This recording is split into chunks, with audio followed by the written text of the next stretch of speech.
¿Alguna vez te has preguntado qué pasaría si el ciclo de la vida fuera más que un simple concepto, si las almas pudieran encontrar una forma de comunicarse con nosotros incluso después de la muerte?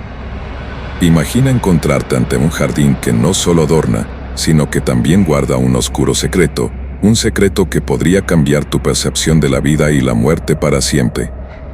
Te invito a sumergirte en esta historia que explora la delgada línea entre lo bello y lo macabro, donde las flores son más que simples plantas y los recuerdos se convierten en gritos desesperados.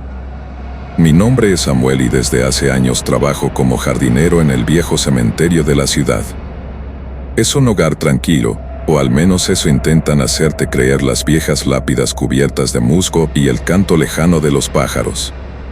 Pero si hay algo que he aprendido de esta profesión, es que la muerte tiene su propio lenguaje, un idioma que algunos pocos logran entender. Al principio, mis días transcurrían entre la poda de arbustos y el cuidado de las plantas que adornan las tumbas. Pero con el tiempo, comencé a notar algo extraño. Las flores que plantaba sobre algunas tumbas parecían cobrar vida de una manera inquietante. Sus colores eran más vibrantes y sus pétalos danzaban al ritmo del viento de una forma casi humana. Con cada nuevo amanecer, también notaba que esas florcitas tenían un parecido inquietante con los difuntos que yacían bajo ellas. Era como si cada planta llevara consigo un trozo del alma de la persona que había sido enterrada, una conexión única que me fascinaba y me aterraba al mismo tiempo. No podía dejar de preguntarme si realmente estaba viendo lo que creía ver. Me obsesioné con esta idea, y con el paso del tiempo decidí convertirlo en un arte.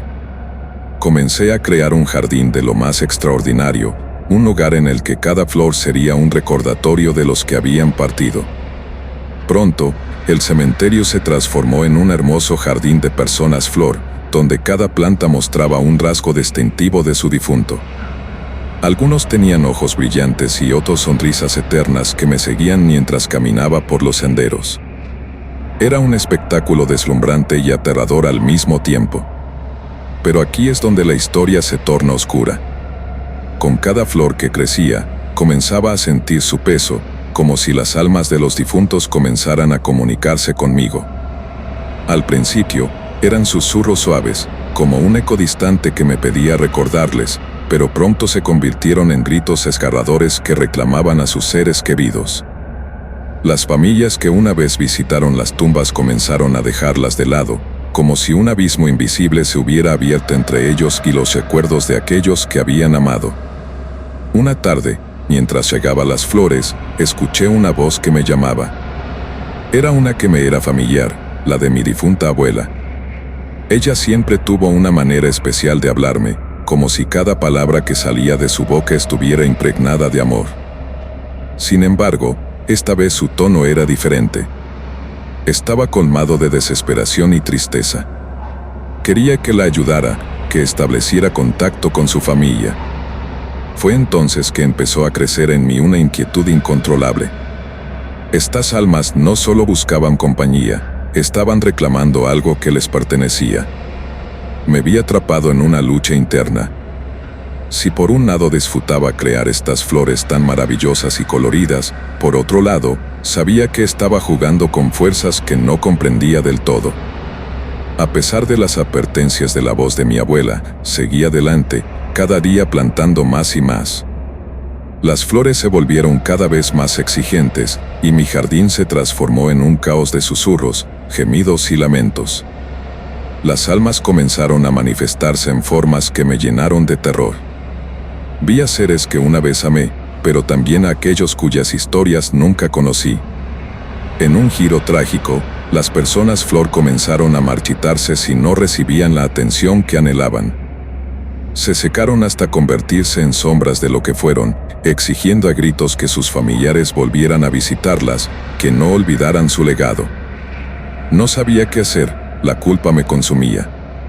Era un jardinero que había sembrado más que flores, había cultivado un clamor de almas perdidas, un esfuerzo por llenar el vacío de la muerte con la belleza de la vida. Conforme pasaron los días, la presión se volvió abrumadora.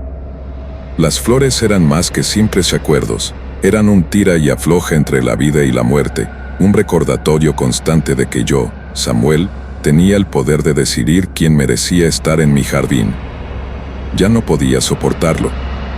Una noche, entre gritos y lamentos, decidí que debía poner un alto. Apagué las luces y cerré los ojos, buscando un momento de paz en medio de la tormenta. Entonces, escuché un grito desgarrador que atravesó la oscuridad. Era mi propia voz entrelazada con las de todos los que habían pasado por mi jardín. Comprendí que sus almas anhelaban algo más que un lugar donde descansar. Quería recuperar lo que nunca tuvieron, la conexión con los vivos. Me di cuenta de que no podía seguir así, que mi propia existencia se estaba desmoronando bajo el peso del dolor y la desesperación que había sembrado. El jardín se había convertido en un lugar de sufrimiento, de almas que ya no podían descansar en paz. Las flores comenzaron a crecer descontroladamente, invadiendo mi espacio, reclamando incluso mi propio cuerpo. En un momento de desesperación, caí de rodillas entre las plantas, sintiendo cómo sus raíces se entrelazaban con mi piel. Fue entonces cuando comprendí que había perdido el control. Mi propia esencia se desvanecía mientras las almas clamaban por ser escuchadas. Cada pétalo que tocaba mi piel era un grito de angustia, y mis manos se convirtieron en tierra fértil. El jardín se apoderó de mí. Lo último que sentí fue una ola de tristeza abrumadora cuando mi propio cuerpo se transformó en un jardín macabro donde cada flor gritaba con la voz de alguien que había conocido. Era un ciclo interminable de vida y muerte, una trampa mortal de la que no podía escapar. Y mientras el viento soplaba suavemente entre las flores que una vez planté con amor, entendí que el recuerdo de las almas que había cultivado jamás podría olvidarse, y que mi jardín sería un oscuro monumento a las historias que, aunque olvidadas, siguieron floreciendo incluso en el reino de los muertos. Si quieres escuchar más relatos que te mantengan al borde de tu asiento, no olvides seguir mi canal, dejar tu like y comentar qué te pareció esta historia. Hasta la próxima, y recuerda, a veces el jardín más hermoso esconde los secretos más oscuros.